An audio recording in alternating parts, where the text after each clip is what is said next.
자, 시편 64편 1절에서 3절까지 같이 시작. 오 하나님이여, 내가 기도할 때에 내 음성을 들으시고 원수의 두려움으로부터 나의 생명을 보존하소서. 악인의 음모와 죄악을 행하는 자들의 소요로부터 나를 숨기시고 그들이 자기들의 혀를 칼같이 갈아서 화살들 곧 독한 말들을 쏘기 위하여 그들의 활을 당기니. 아멘. 여기까지입니다. 예수님 이런 출애굽기가 시편이 이제 5권으로 나눠진다 그랬잖아요. 우리 이제 1권은 이제 이미 다 했습니다. 이제 창세기에 속하는 거라고 말씀을 드렸고 2권은 출애굽기에 들어가는 거라고 했습니다. 지금 우리가 72편까지가 2권에 들어갑니다. 그러니까 아직 출애굽기의 의미를 시편에서 살펴보는 거겠죠. 그러니까 출애굽기는 기본적으로 광야 생활이니까 그 다음에 이제 거기서 이제 64편까지 왔으니까 72편이니까 앞으로 8편밖에 안 남았습니다. 이제 드디어 광야 생활에서 하나님께서 우리에게 뭘 하시려고 했는지를 시편을 통해서 배우고 있는 중이죠. 여러분, 예수님께서 우리들에게 광야에서 시험을 받으셨습니다. 그렇죠? 우리 이스라엘 백성도 광야에서 시험을 받았습니다. 근데 광야 생활을 하신 우리에게 주신 이유와 목적을 아주 짧게 한 구절로 이렇게 말씀을 하셨어요. 사람이 떡으로 사는 것이 아니요 하나님 입에서 나오는 말씀으로 사는 것을 배우는 것이 광야다. 이런 이야기가 되는 겁니다. 하나님 말씀으로 사는 것을 배우는 것이 광야다.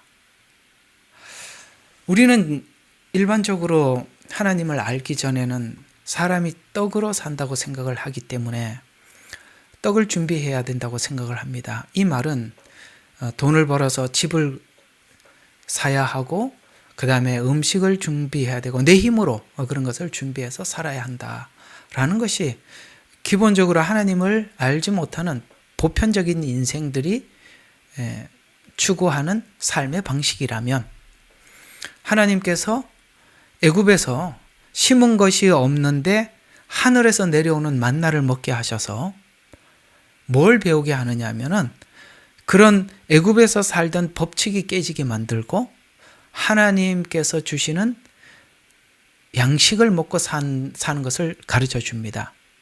그러면 물론 만나는 하늘로부터 오는 양식인데 우리가 단순히 먹는 양식, 육의 양식이 아니라 하나님이 우리에게 말씀해 주신 것은 세상은 사람들이 육체적 원리에 의해서 자기의 삶을 기획하고 살아가지만 본래 인간이 하나님의 말씀을 따라서 살아갈 때 우리가 필요한 모든 육체에 필요한 것은 하나님으로부터 공급받아서 산다는 것을 가르쳐 주는 것이 바로 우리 지금 이 광야와 같은 인생을 사는 것이다.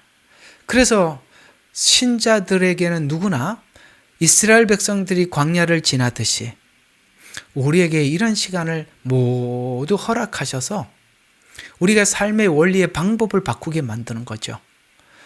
그냥 사람이 떡으로 산다는 것은 일반적인 원리들이죠. 돈이 있어야 하고, 그 다음에 뭐 관계에서는 어떤 사람들과의 관계 속에서는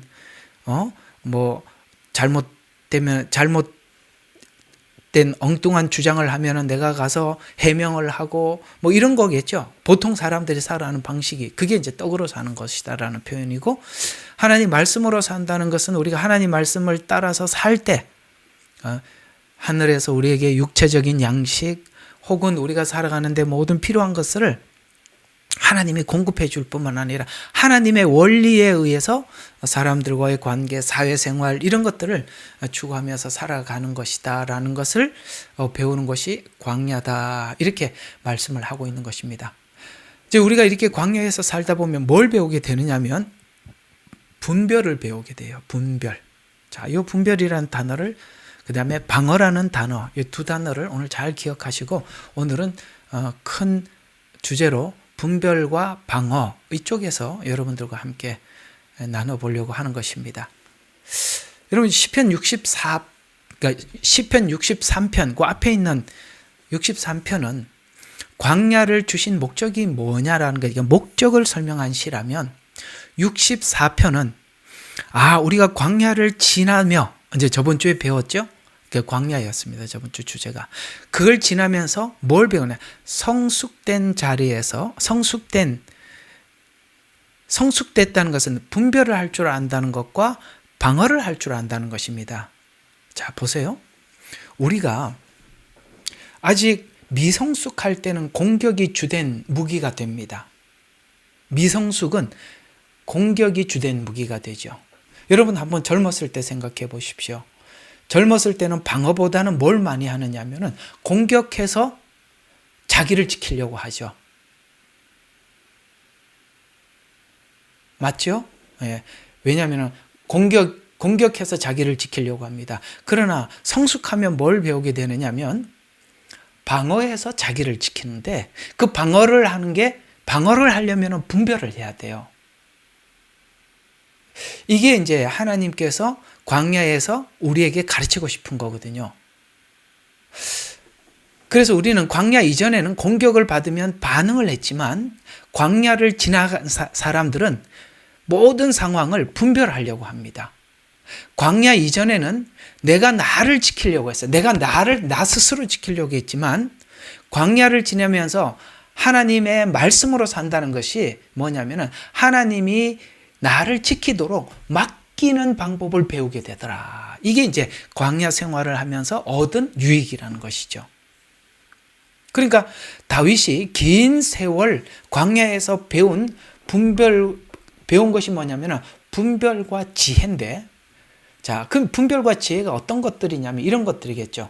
눈에 보이는 공격보다, 이제 상대방이 나를 뭘 공격을 하면은 눈에 보이는 실제적인 공격보다 뭘 먼저 살피게 되냐면은 상대방이 숨은 의도와 동기를 살펴보는 능력을 가질 때 우리가 분별을 가지게 된다는 것이죠. 아셨어요?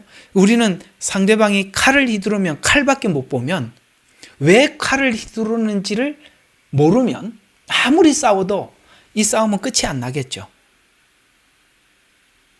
그래서 왜 그렇게 하는지를 알면 정확하게 급소를 공격할 수가 있는데, 그걸 못하니 어설픈 공격에 더 많이 전쟁과 분노는 커져만 가겠죠. 그래서 우리가 이런 시간들을 보내면서 뭘 배우느냐 하면은 숨은 의도와 동기를 배우는 능력을 기르게 되는데요. 우리가 이런 것들이겠죠. 예를 들어서 말을 한다면 말의 뜻이 무엇을 말하는 것인지, 이게 글자가 빠졌네요. 뭘 말하려고 하는 것인지, 그 말을 들으면서 그걸 분석하는 능력이 생기고요. 그 다음에 누구를 공격하려고 하는지, 공격을 하는데 공격에 누구를 공격하려고 하는지, 무엇을 무너뜨리려고 하는지, 이런 것들을 분석해내는 능력이 생긴다는 것이죠. 그리고 또 무엇을 만들고 사람들을 어떤 방향으로 끌고 가려고 하는지를 배우게 되는데, 여기서 우리가 굉장히 중요한 한 가지가 있어요. 그게 뭐냐면은 순진함에서 지혜를 배워야 하는 것입니다. 순진함. 왜 우리가 힘으로 공격을 하면 힘으로 방어하느냐 하면 순진해서 그러는 거예요. 분별이 안 되니까 그러는 거예요. 순진해서 그러는 거예요. 자, 제가 오늘 여기 중요한 한 가지 좀 소개해 드릴 것이 있습니다. 그게 뭐냐면 신앙의 사춘기를 넘어가야 돼요. 제가 여러 번 여러분들에게 강조한 바가 있는데요. 청소년기에서 이제 청년기로 넘어가고 청년기에서 장년기로 넘어가는 요 사이에 사춘기가 보통 끼어 있어요. 근데 사춘기가 뭔지 아세요? 우리가 알고 있는 사춘기는 뭐 호르몬의 변화니 뭐쩌니 그러게 좋습니다. 그러나 신앙에도 사춘기가 있어요. 그러면 이게 뭐냐면 우리가 뭘 모를 때는 그냥 순진하면 다 된다고 생각합니다. 여러분, 사기꾼이 볼 때 순진한 사람들처럼 쉬운 상대가 어디 있겠어요? 대답 좀 하시죠. 사기꾼들이 볼 때 순진한 사람처럼 좋은 상대는 없어요. 왜? 아무것도 모르거든요. 그러니까 순진하니까 뭘 해도 속는 거예요. 근데 사춘기 때 막 신앙에 반항이 들 때가 있어요. 누구한테 그게 반항이 드냐면 하나님께. 이게 사춘기 때 나타나는 증상이 그래요. 하나님에 대해서 막 반발심이 생겨요. 왜냐하면 왜 저런 악을 보고 가만히 계시냐 이거야. 에? 그래서 하나님에 대해서 막 이게 뭐 반항이 생기고 막 좀 심하면 막 분노가 일어나요. 또 하나는 신앙생활을 오래 한 어떤 직분자들이 이런 장로라는 이름, 목사라는 이름, 집사라는 이름을 가지고 있으면서도 사람들에게 뭔가 이렇게 모범이 되지 않고 뭐 이런 걸 보면 분노가 일어난단 말이죠. 그게 다 분노가 왜 일어나느냐면 순진해서 그러는 거예요. 그게 싸울 일이 아니고 분노를 내고 화를 내고 그런다고 해결되더라 안 되더라. 그래서 해결될 것 같았으면 예수님이 오셔서 다 때려 부셨죠. 안 그래요? 다 때려 부셨을 거 아니에요. 그러면 해결될 일이었더라면 뭐 이렇게 예수님이 십자가에 죽고 뭐 이럴 필요가 없죠. 그게 아니라는 것이죠. 우리가 순진한 것보다 뭐가 필요하다는 걸 배우셔야 되느냐면 인지를 하셔야 되냐면은 하나님의 지혜를 가져야 돼. 그게 분별이에요.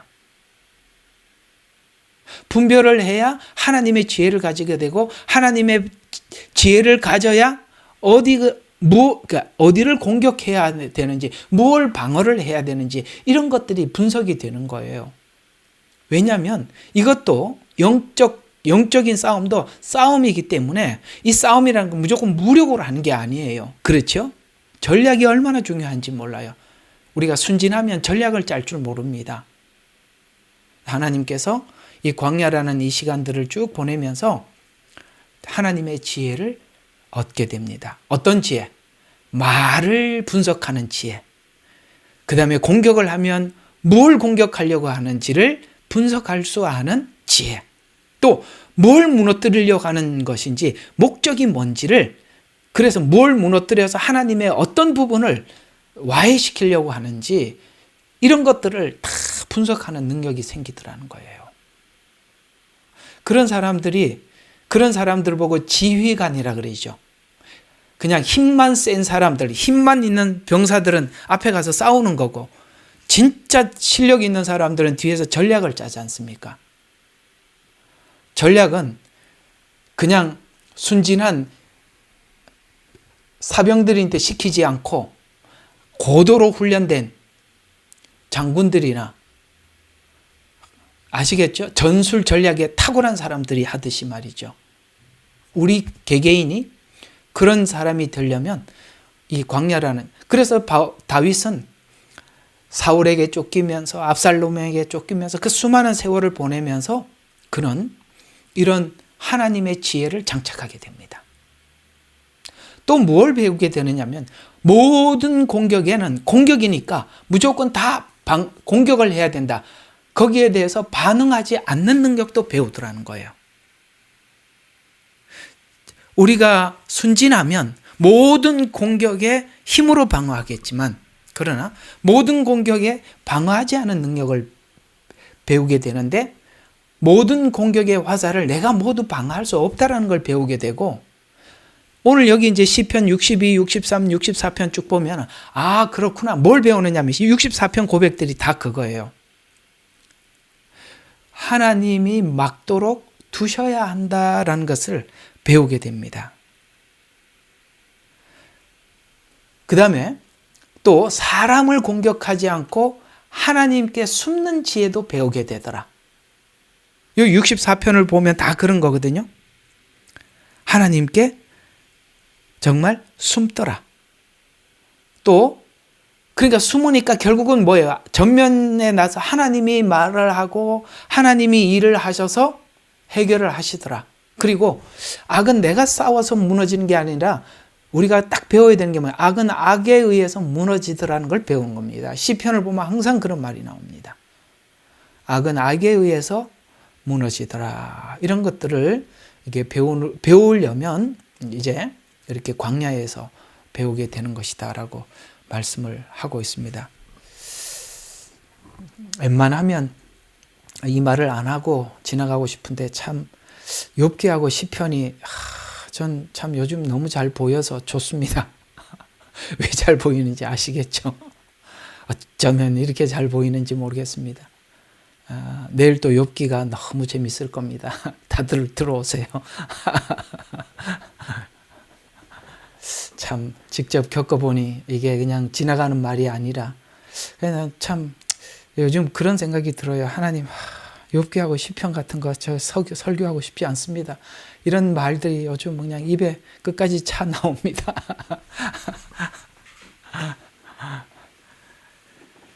참 뭐든지 이렇게 겪어보지 않고는 잘 이렇게 안 되는 건가 봐요.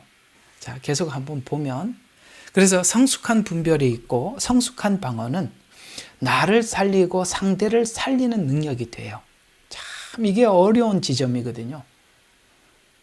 순진하면 그냥 가서 이렇게 밀어붙여 싸움만 하는데, 정말 성숙한 분별과 성숙한 방언은 자기도 살아요. 그리고 주변에 있는 모든 것을 살려내는 능력이 있습니다. 이게 지금 어떤 메시지를 우리에게 전하고 싶은 거냐면, 예수님께서 한 말 중에 어떤 말이 있죠? 예수님을 잡아가실 때 예수님 뭐라고 그러셨어요? 내가 지금 당장 12영이나 되는 천사를 동원할 능력이 없는 줄 너희가 알지 못하느냐.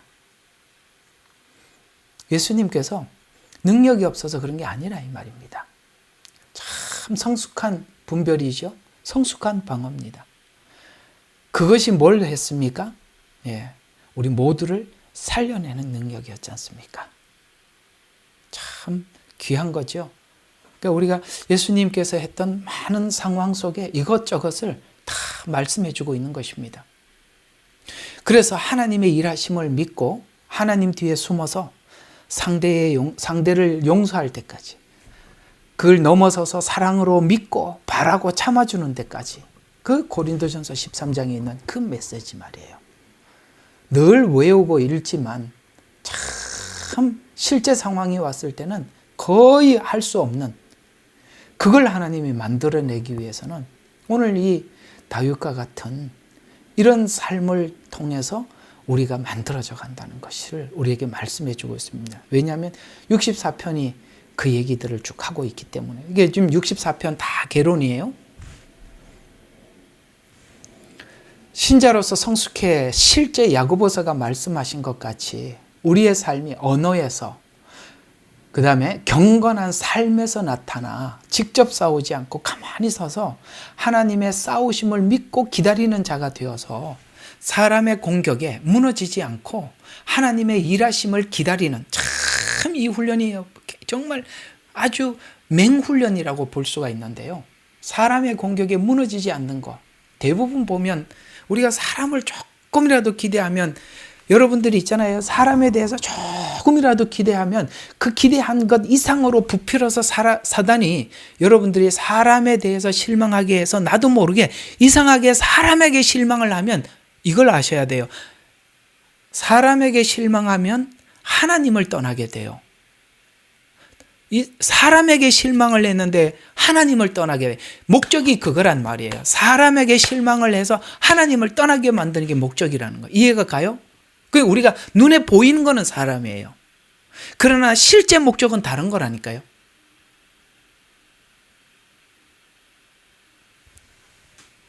고맙습니다. 네, 그렇습니다. 맞습니다. 대답 잘하셨습니다. 사람을 떠나 하나님을 떠나. 그러니까 기대를, 사람에 대해서는 언제든지 우리가 하나님이 사람에 대해서, 그러니까 우리가 사람에 대해서 조금이라도 기대를 하면 그거보다 훨씬 크게 실망으로 찾아오는 겁니다.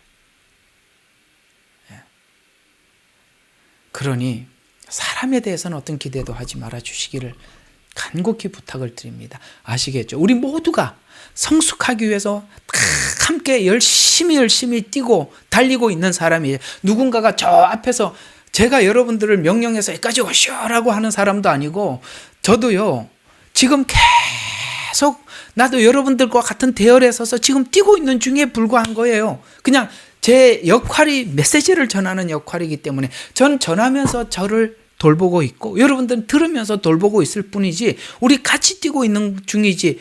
여러분, 누가 완성된 사람이 그것도 못해 하고 내가 교관이 아니에요. 아시겠어요? 우리도 같이 뛰는 중이거든요. 저도 이렇게 설교하고 내려가서 뛰는 거고, 또 여기는 그냥 역할이 설교하는 역할이니까 설교하고 뛰고 이렇게 할 뿐인 거예요. 우리 모두가 그런 사람들이지 누가 완성된 사람이 아니라 이 말입니다. 사람을 기대하지 말아주세요. 예.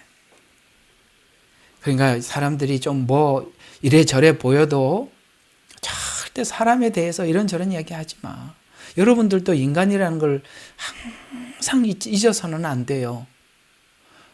욥 친구들 내일 이야기하겠습니다. 욥 친구들 보세요. 정말 사람도 아닙니다. 계속 남들한테 지적질만 해대고, 하나님이 한 번만 너는 어떠냐 이런 음성도 귀에 안 들리는 거야. 너는 완성이 됐냐?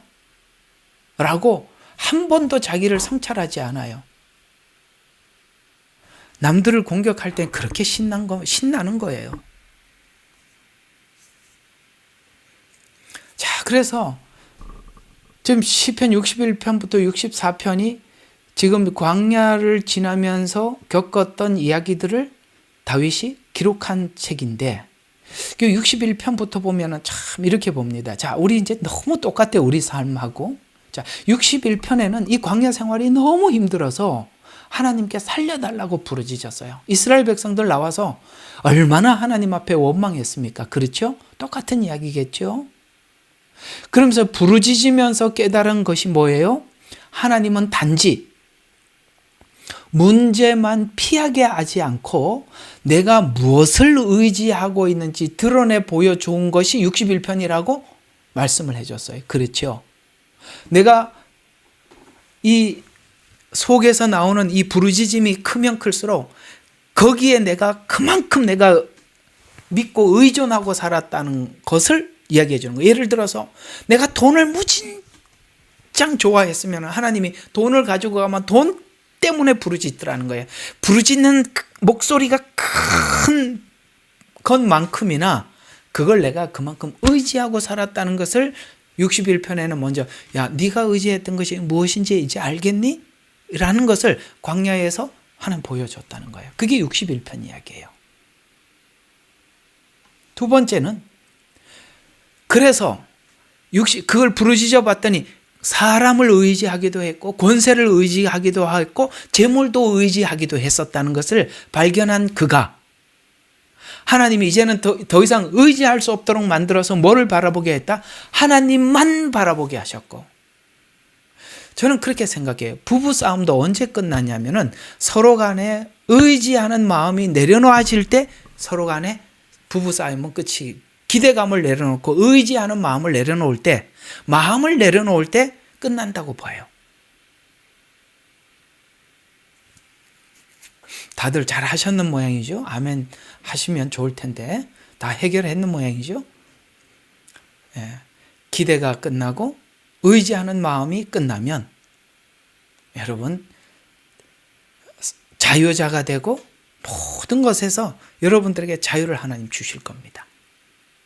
그래서 뭘 했냐면은 기대하는 걸 다 내려놓으니까 잠잠히 하나님만 바라보게 하셨다. 그래서 그곳에서 하나님을 만나는 자리게 되었다는 거예요. 광야에서. 예.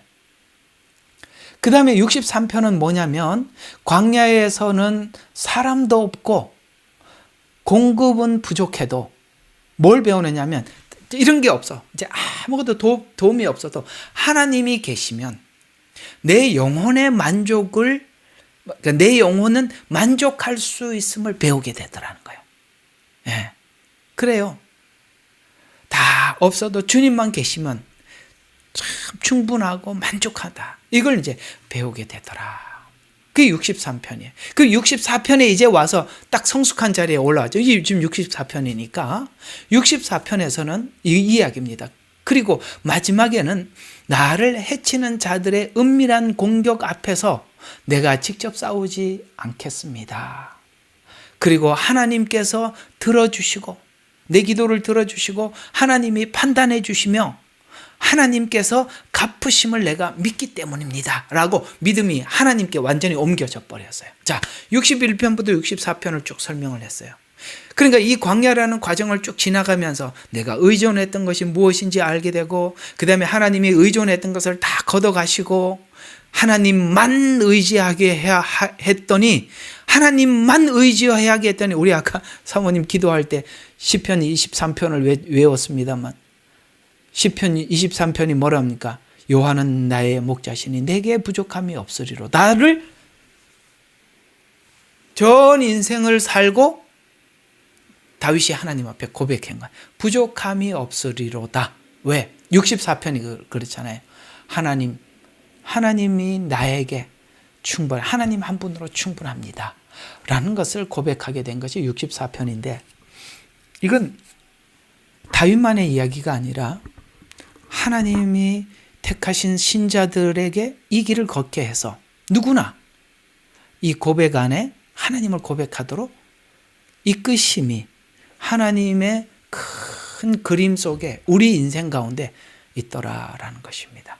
특히 64편은 62편의 결론을 실제 보여줘요. 그래서 62편에 처음 이제 이렇게 테이프를 끊으면서, 자, 62편에 하나님만 의지하라 라고 자기에게 고백했다면 64편에 가서는 사람의 악한 말과 음모를 만났을지라도 하나님만 의지하는 것을 지키는 것. 그러니까 하나님이 그냥 성경으로 글로만 가르쳐 주는 게 아니라 실제 우리의 인생 속에서 이런 일들을 만나게 해 주셔서 머리로 알고 있던 것이 몸에 배기까지 그런 작업도 하시더라. 네. 누구나 하더라. 그래서 원수를 향한, 그래서 64편의 승리는 원수가 즉시 사라지는 데 있지 않고, 우리는 막 그래 생각하죠. 하나님 막 아까 참 기도할 때 하나님 당장 뭐 저주해 주세요 뭐 이렇게 하는 게 막 그냥, 야, 참 이게요. 그런 저도 이게 있는 그대로 좀 표현을 하면, 이제 요즘 그 영어 공부하러 다니는데, 이게 이제 거기서 이렇게 했던 말들이 이렇게, 이러면 영어 공부하는데 집중을 해야 되는데 듣다가 보면 또 생각이 나서 화가 났다가, 하나님 이러면 공부가 안 되는데요. 또 마음 잡았다가, 야, 이게요 정말, 야, 이런 거구나. 사람이 당장 막 끌어오는 걸 어떻게 하겠어요? 그걸 하나님께서 계속 시험하시고 달아보시고 시간을 보내고, 우리 마음 같았으면 그냥 당장 뭔가를 이렇게 하나님이 내가 너 억울함을 이렇게 해결했다 그러면 그 소식 들으면 막 야호 하고 산에 올라가서 막 외치고 싶은데, 하나님이 우리 마음 다 다루실 때까지 쭉 끌고 가더라는 거야. 욥기 보세요. 얼마나 질질 끌고 3라운드까지 끌고 가잖아요. 아유, 나 요즘 진짜 공부 제대로 하고 있습니다. 그래서 원수를 향한 보복권까지 하나님께 맡기는 자가 될 만큼이나 참 성숙했더라. 그래서 시편 64편은 광야를 통과하여서 성숙해진 자들이 사람들 공격 앞에서 어떻게 반응하는지를 그 완성된 다윗이 우리에게, 야, 네가 어디가 완성된 자리인지 궁금하지? 바로 이 상태까지 오면 완성이야 라고 알려주고 싶은 게 64편이라는 거예요. 와, 우리 여기까지 와야 되는 거구나. 그래도 10절까지 밖에 없네. 다행이죠. 이게 뭐 50절까지 가면 왜 이렇게 많아? 이걸 어떻게 준비를 다 한단 말이에요? 이런 생각이 들겠지만 그래도 10절까지밖에 없으니까 자, 여기까지라고 하시니 어디까지인지 한번 봅시다. 일단 1, 2절을 묶어서 설명하고 다시 1절로 좀 설명을 해보도록 하겠습니다. 1, 2절을 묶어서 설명하면 이런 겁니다. 시편 63편에서 하나님으로 만족하는 법을 배웠다고 밖에 문제가 사라진 것은 아니더라라는 거예요. 이해가 가요? 내가 하나님만 나의 만족으로 삼겠다라고 내가 하나님만 내 안에 들이면 바깥의 문제가 해결됐냐? 아니다 이 말이에요. 우리 모두 다 이 마음은 있는데 실제 상황은 그대로 남아있다니까요. 내가 이렇게 마음을 먹고 하나님께 마음을 드렸다고 해서 하나님께서 다 해결하고 그래 내가 네 마음 알았다. 내가 원래는 원래는 그냥 내가 너를 왕으로 세웠으니까 지금 그냥 왕자에다 탁 올려놓고 자 수고했다. 내가 이제 네 마음 진심을 알았다.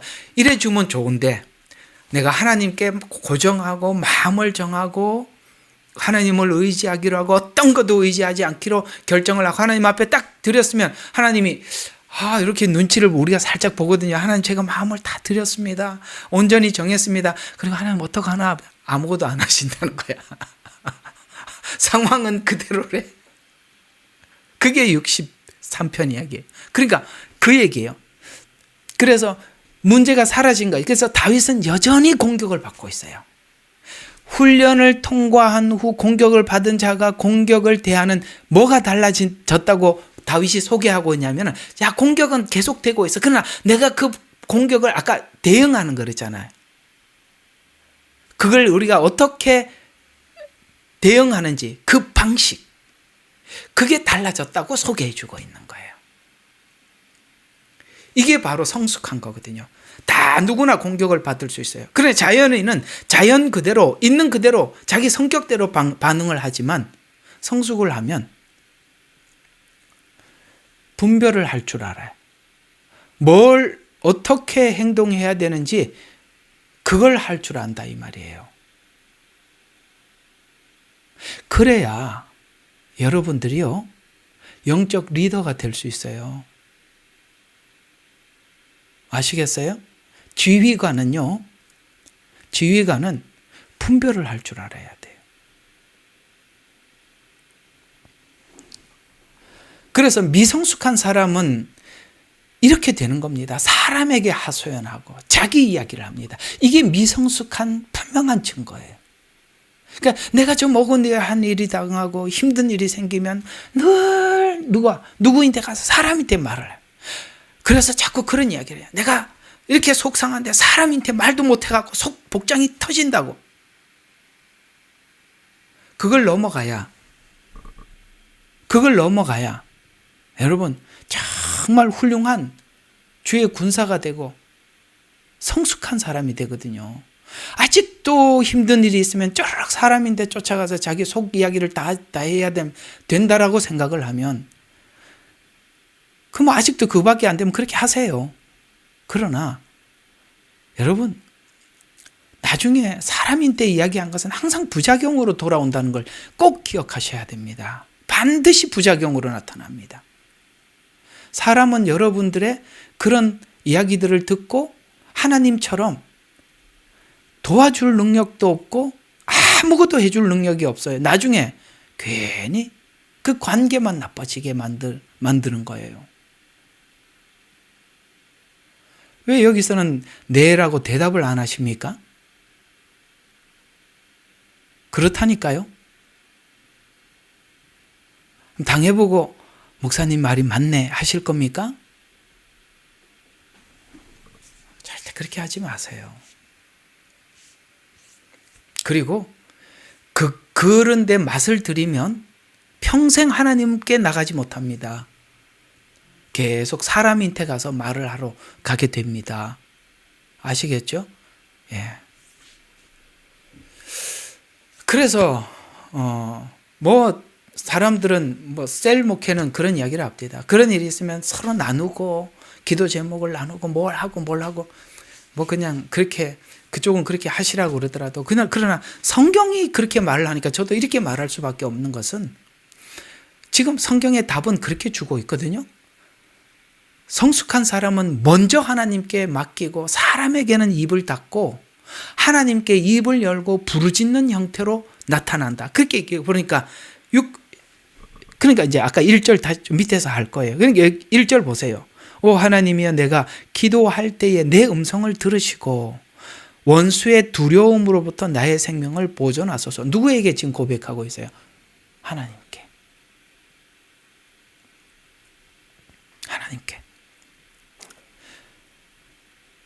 성경은 그렇다고 답을 해주고 있으니까 이게 성경 답이 맞죠. 그래서 64편은 62편과 밀접한 관계가 있는데요. 사람한테 말을 하고 사람을 의지했더니 지금 자기가 의지했던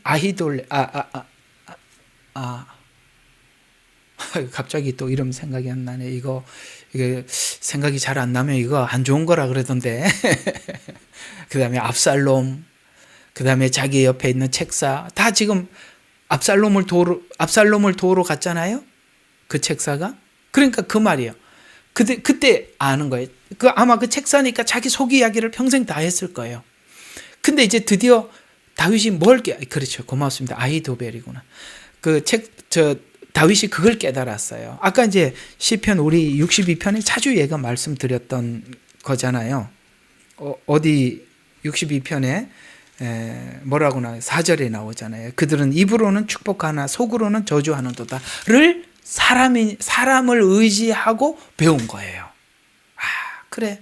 겉으로는 다윗에게 축복하고 뭐 길을 제시하고 그러는데 속으로는 저주했다. 그제 이제 드디어 나중에 사람인데 자기 마음을 토로했더니 실제 사람은 그 마음속에 이런 생각을 하고 있었구나라고 그걸 지금 압살롬을 돕는 자로 가고 난 이후에 다윗이 알게 된 겁니다. 아시겠습니까? 사람은 그래요. 사람은 그래요. 그래서 62편은 인간의 이중성을 발견한 내용이에요. 이 정말 중요한 부분이에요. 제가 여기 와서 한번 설교하면서 간증도 한번 했을 거예요. 여기 오니까 너무 제가 여기 와서 참 억울한 일을 너무너무 당해서 너무 억울해서 이상하게 너무 억울하면 사람들 만날 때마다 그 얘기를 하게 되더라고요. 막 꺼내려고 그러는데 하나님이 아주 저희한테 혼을 내시더라고요. 하지 말라고. 나는 이게 그렇게 중요한 줄 몰랐어요. 그냥 좀 내 얘기를 들어줄만 하면은 그냥 얘기를 하면 되는 줄 알았어요. 근데 하나님이 엄청 뭐라고 그러시더라고요. 그렇게 해서 내 영혼을 망치게 되는 거라는 걸 알게 되었습니다. 참 귀한 경험이었었는데요. 여러분들도 이 말 제가 지금 짧게 얘기를 하지만 정말 이거 귀담아 들어주셨으면 고맙겠습니다. 아니면 여러분들이 이걸 돌아오는데도 사람들이 한 20년, 30년 걸리는 사람들도 있더라고요. 그래서 시편 64편은 그런 사람들을 구체적으로 어떻게 분별해서 음모로 의인을 공격하는지를 설명해 주는 내용으로 자, 1절을 보면 두려움을 하나님께 가져가는 것이 믿음이다라고 설명을 하고 있습니다. 금방 보시면 뭐라고 해서 원수의 두려움으로부터 나의 생명을 보존하소서. 여러분 두려울 때 사람이 무슨 짓을 못하겠어요? 두려우니까 사람 의지하게 되겠죠. 두려우니까 자기 방어를 위해서 뭐든 하겠죠. 근데 이 두려움이라는 것이 사람을 의지한다고 해결되는 것도 아니고 그렇죠? 그 다음에 자기가 방어한다고 해결되는 것도 아니더라는 거예요. 이걸 결국에는 하나님이 지켜주지 않으면 파수꾼이 그걸 지키는 것도 하나님이 지켜주지 않으면 다 헛되더라는 거예요. 우리가 아무리 경계를 쓰면 뭐 하겠습니까? 하나님이 지켜주지면 아무 소용이 없는 거예요. 그래서 원수로 인해 피해일 뿐만 아니라 원수로 생긴 두려움, 이건 정신적인 충격에서 보호해달라고 기도하는데 믿음은 두려움이 없어지는 것이 아니라 두려움 가운데 보호를 요청하는 것이 성경은 믿음이라고 말씀하고 있어요. 아멘이시죠? 이거 엄청난 거예요. 두려움에서 보호하는 게, 그 두려움 가운데서도 두려움을 하나님 앞에 맡기는 것을 오늘 성경은 믿음이라 이렇게 표현하고 있어요. 그 우리 앞에 공부했던 시편 56편 6절에 보면 내가 두려워하는 날에는 주를 의지하겠습니까? 라는 말씀처럼 다윗이 두려워했던 것은 공개적으로 싸우는 원수보다 숨어서 뭐예요? 숨어서 음모를 꾸미는 사람들로 인해 생긴 두려움인데, 보이는 것보다 보이지 않는 공격이 더 두렵다라는 걸 깨닫게 된 겁니다. 아시겠어요? 그게 이런 거죠.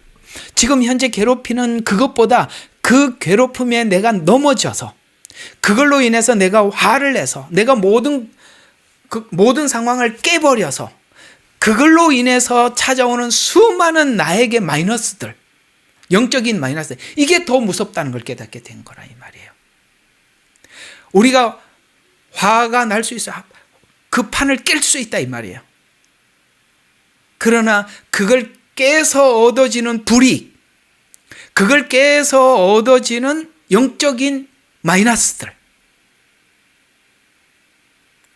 이거는 상상을 못하는 거라는 거예요.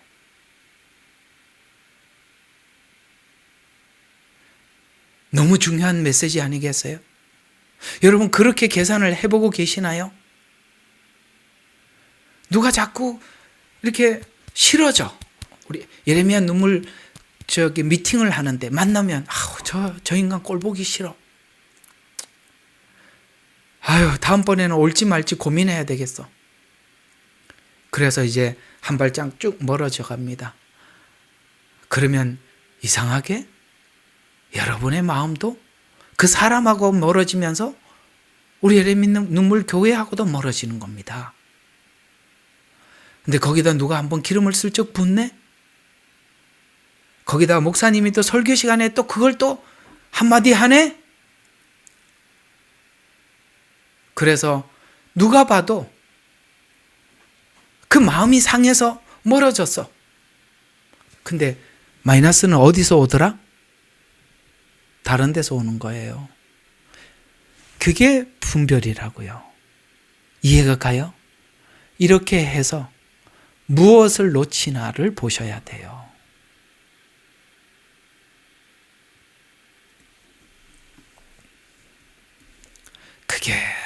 그게 그냥 생기는 실력은 아니니까 하나님께서 이 광야에서 반 잡아야, 뺑뺑이를 굴려야 여러 번 실패도 하고 잃어버려 보기도 하고 그래 봐야 아는 거야.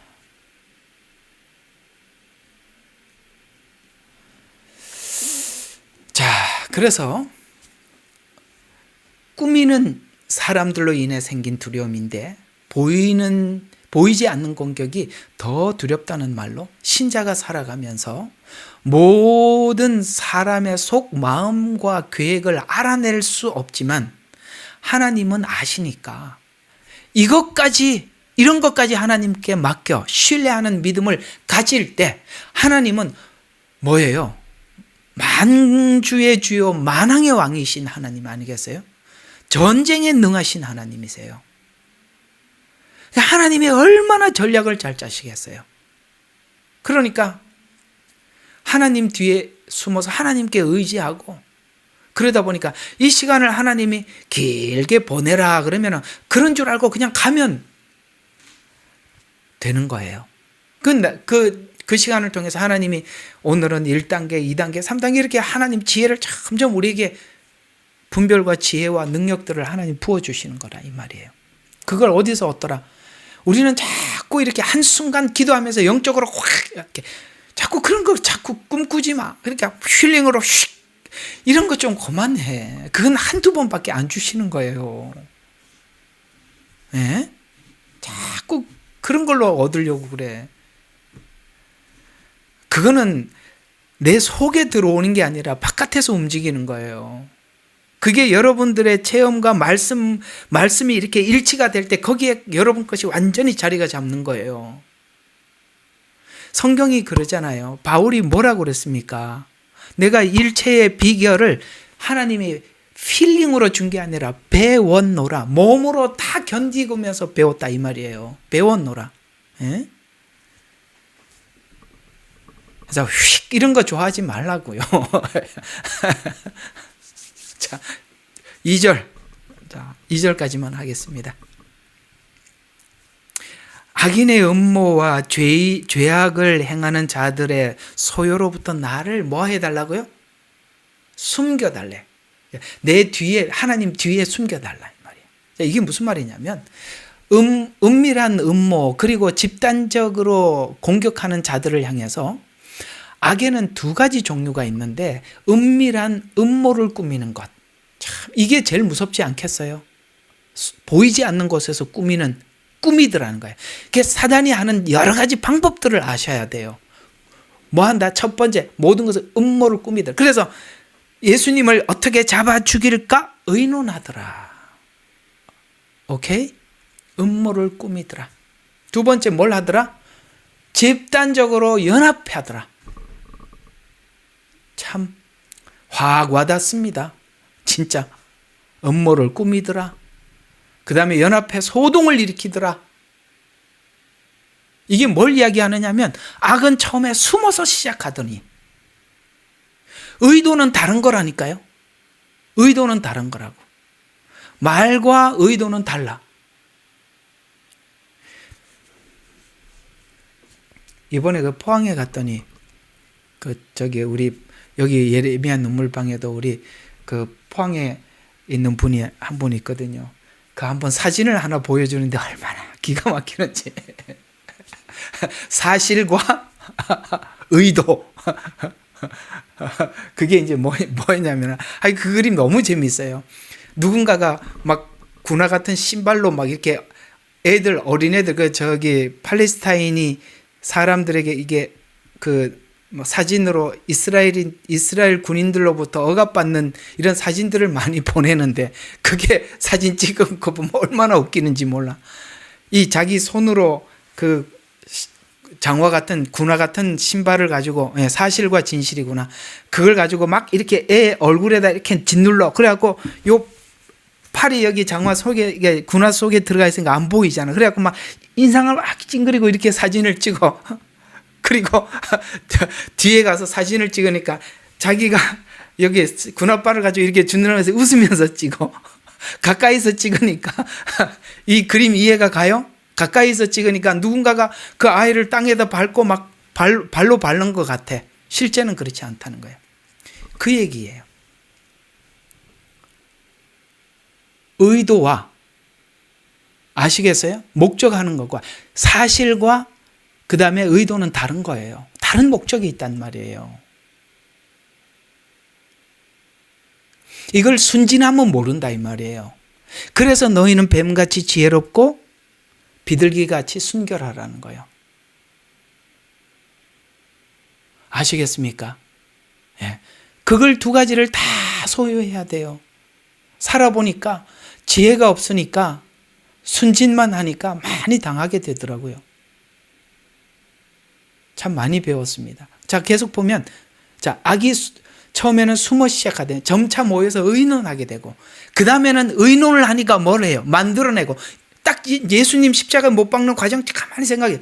죽일 방도를 찾더니, 모여서 의논을 하고, 그 다음에 사람들을 모아놓고, 야, 예수님이 했던 말들을 한번 얘기해봐라. 사형에 해당하는 말들을 좀 꺼내놔봐. 그랬더니 막 이 사람 저 사람이 말을 꺼내더라니까. 만들고 다 만들어내는 이야기들이잖아요. 그 다음에 공격할 방법을 연구하고 그러다가 사람들이 동조하기 시작하면 집단적으로 소동으로 발전하더라. 내가 참 보면 그래요.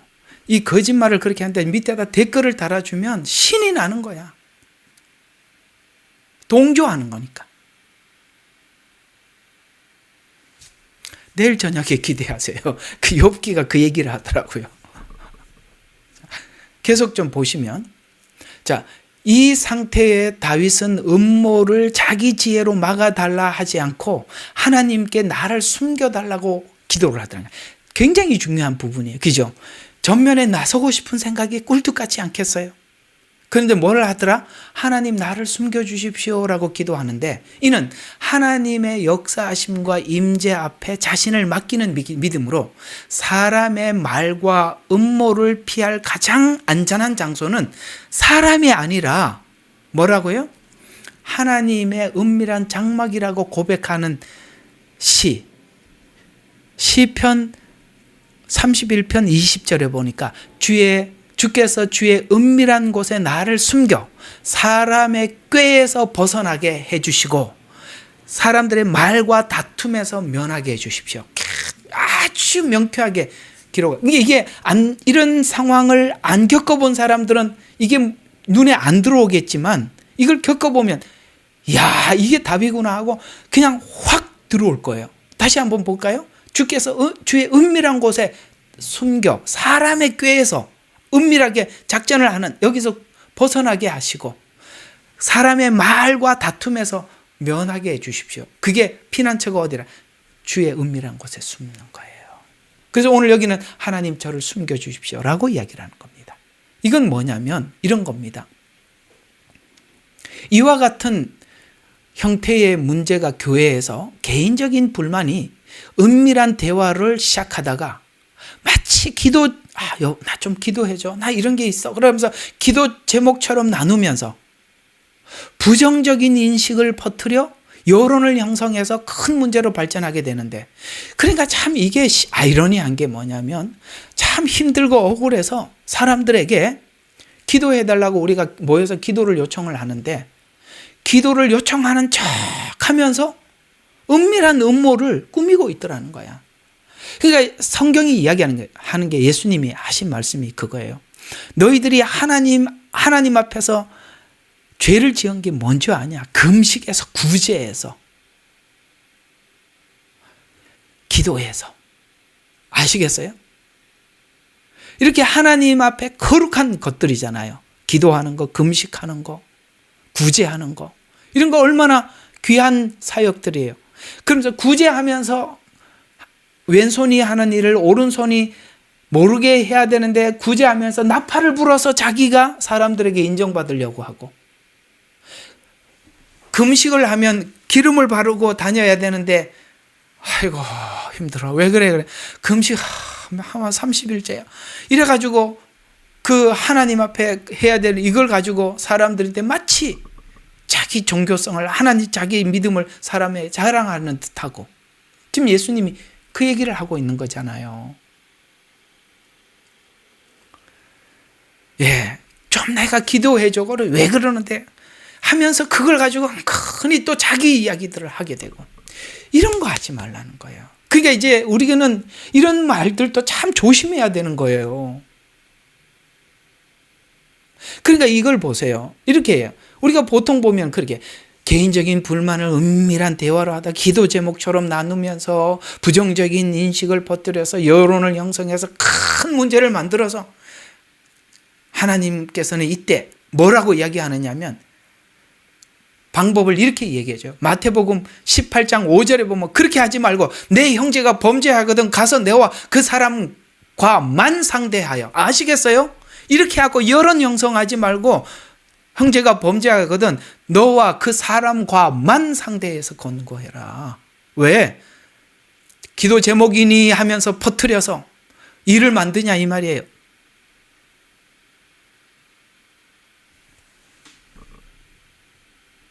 여러분, 기도 제목 나누면 상대방이 기도해 줄 것 같아요? 여러분, 그걸 아셔야 돼요.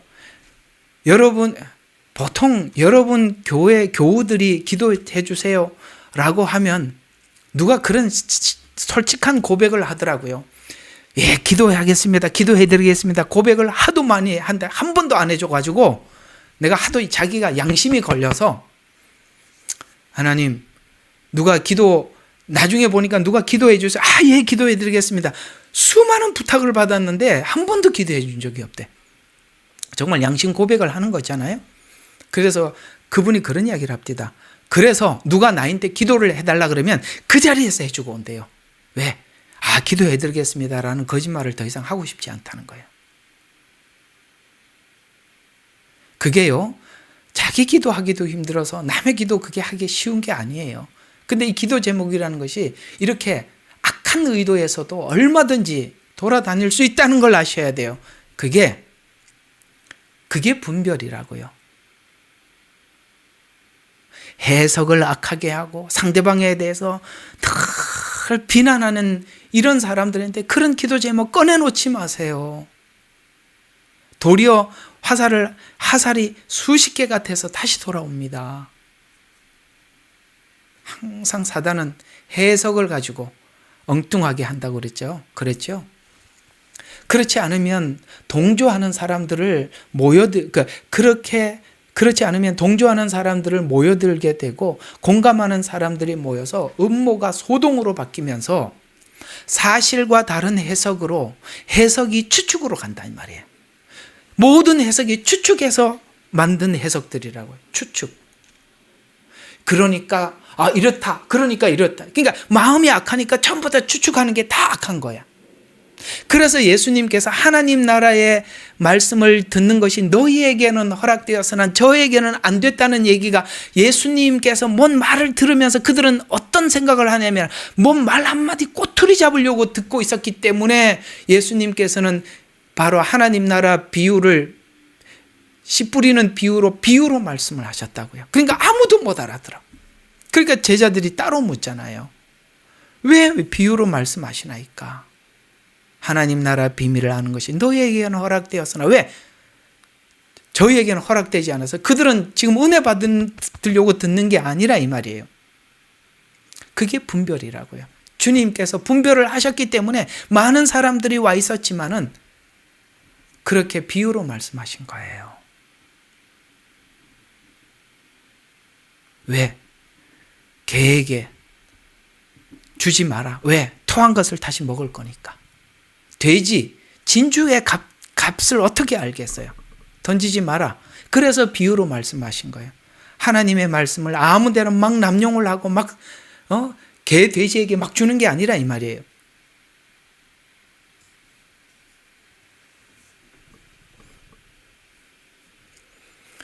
그래서 해석이 추측으로 이렇게 말한 것들이 이런 의도가 있었을 것이다 라고 하면서 은밀한 음모, 동조, 소동, 공개적 압박 이런 순으로 이어져서 그러나 하나님은 이렇게 말씀하고 있습니다. 잠언서 한번 말씀을 보면 잠언서 18장 13절부터 17절이 좀 길어서 짧게 적어놨는데 보는 게 좋겠죠?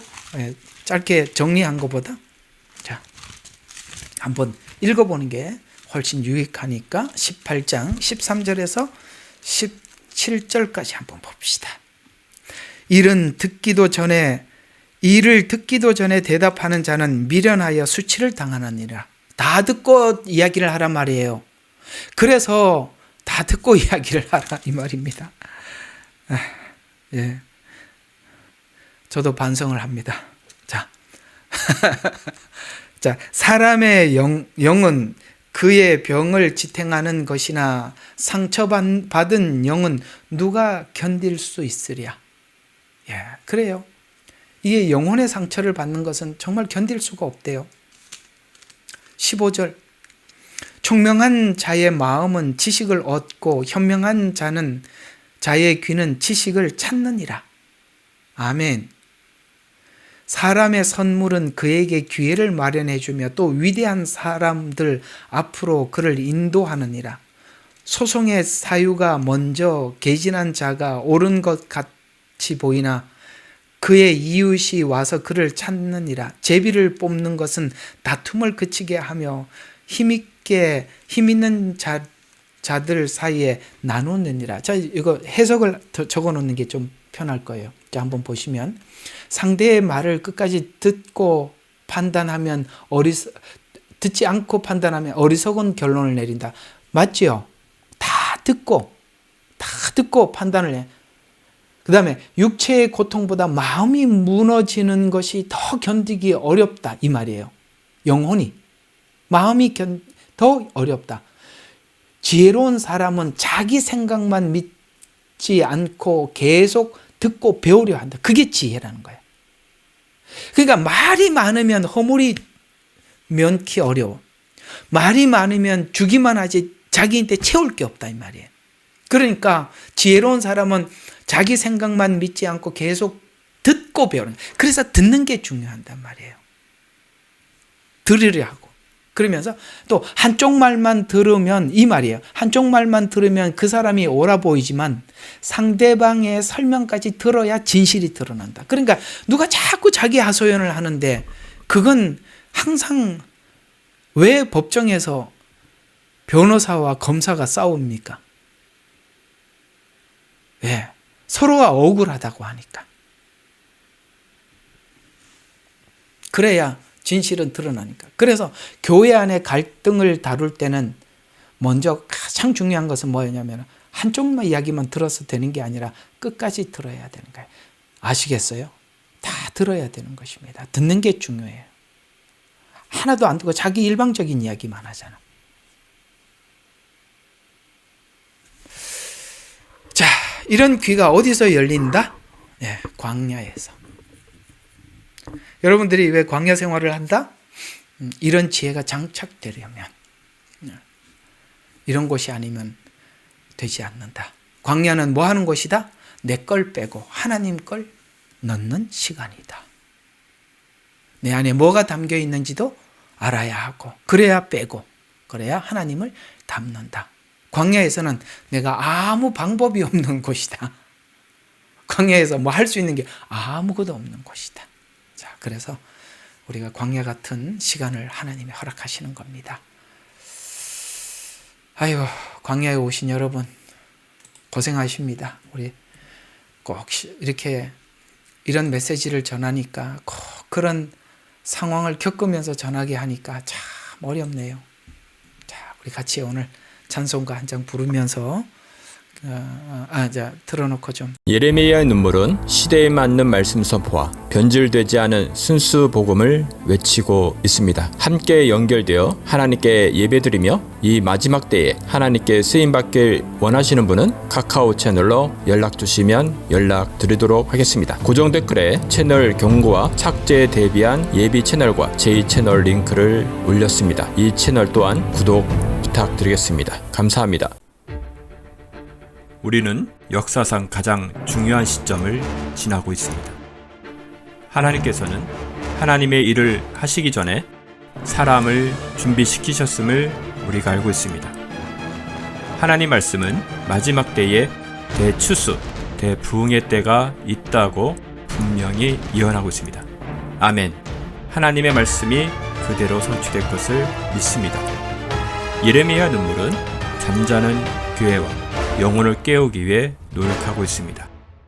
이 가슴 뛰는 일에 함께 하길 원하시는 분은 카카오 채널로 연락 주시기 바랍니다. 당신은 위대한 하나님의 사람입니다.